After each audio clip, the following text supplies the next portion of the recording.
ಸರ್ಕಾರ ಒಂದು ಆದೇಶವನ್ನ ಹೊರಡಿಸಿದೆ. ಈ ಆದೇಶದಿಂದ ಅತಿಥಿ ಉಪನ್ಯಾಸಕರು ಯಾರಿದಾರಲ್ಲ ಅವರಿಗೆ ಬಹಳ ಸಂಕಷ್ಟ.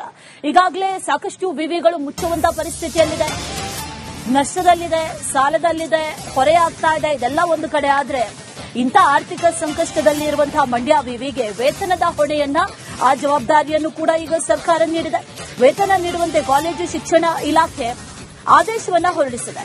ಒಂದು ವರ್ಷಕ್ಕೆ ಈ ಅತಿಥಿ ಉಪನ್ಯಾಸಕರಿಗೆ ವೇತನ ಕೊಡಬೇಕು ಅಂತಂದ್ರೆ 5,50,00,000 ಬೇಕಾಗುತ್ತೆ. ಆದ್ರೆ ವಿದ್ಯಾರ್ಥಿಗಳ ಪ್ರವೇಶ ಶುಲ್ಕದಿಂದ ಸಂದಾಯ ಆಗಿರೋದು 1,50,00,000.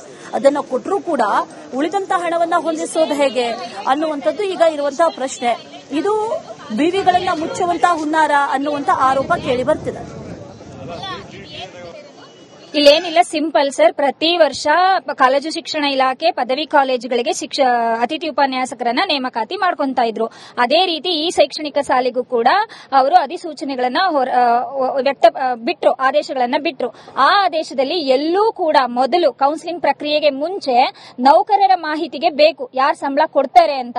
ಅದನ್ನ ನಮ್ಮ ಗಮನಕ್ಕೆ ತರದೇನೆ, ಈಗ ನಾವು ಕೆಲಸ ಮಾಡ್ತಕ್ಕಂಥವ್ರು ನಮ್ಮ ಗಮನಕ್ಕೇನೆ ಯೂನಿವರ್ಸಿಟಿ ಕೊಡುತ್ತಾ ಅಥವಾ ಯಾರು ಕಾಲೇಜು ಶಿಕ್ಷಣ ಇಲಾಖೆ ಕೊಡ್ತದ, ಸರ್ಕಾರ ಕೊಡುತ್ತಾ ಅನ್ನೋ ಮಾಹಿತಿ ನಮ್ಮಗಳಿಗೆ ಇಲ್ಲದೇನೆ ನಮ್ಮನ್ನ ಪ್ರತಿನಿಧಿಸತಕ್ಕಂತಹ ಜನಪ್ರತಿನಿಧಿಗಳು ಮತ್ತು ಸ್ವತಃ ವಿಶ್ವವಿದ್ಯಾನಿಲಯವೇ ಕುಲಸಚಿವರು ಮತ್ತು ಕುಲಪತಿಗಳೇ ನಾವು ಆರ್ಥಿಕವಾಗಿ ಸಶಕ್ತರಾಗದೇ ಇರೋದ್ರಿಂದ ನೀವೇ ನಮಗೆ ನೇಮಕ ಮಾಡಿ ನಮಗೆ ಅತಿಥಿ ಉಪನ್ಯಾಸಕರನ್ನ ಕೊಡಿ ಅಂತೇಳಿ ಈಗಾಗಲೇ ಲೆಟರ್ ಕೂಡ ಬರೆದಿದ್ರು.